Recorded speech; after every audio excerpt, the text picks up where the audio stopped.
Some of my aunts, they're like, oh, you're working with the saw? Like, really? I'm like, yes. You're not scared? I'm like, no. I like this kind of work. It's really fun. I mean, you get to see a lot of animals, you get to see the mountains. And I also want to do this type of work because I want to show the world that girls or women are able to do this work too, not just men.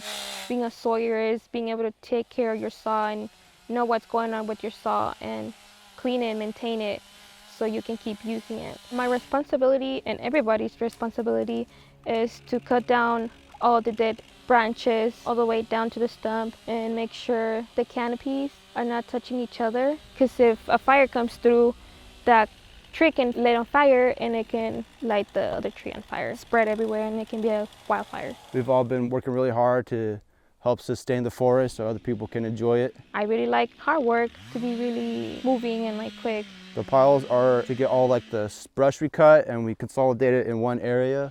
When it's kind of colder, they'll come and burn it all. My favorite part is being able to work outdoors and help sustain the forest and help keep it clean.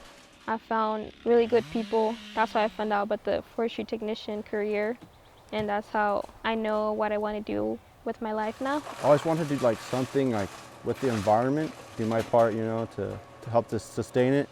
And I think the CCC just helped reinforce it. Hard work, low pay, miserable conditions, and more are worth it. You will learn a lot from it.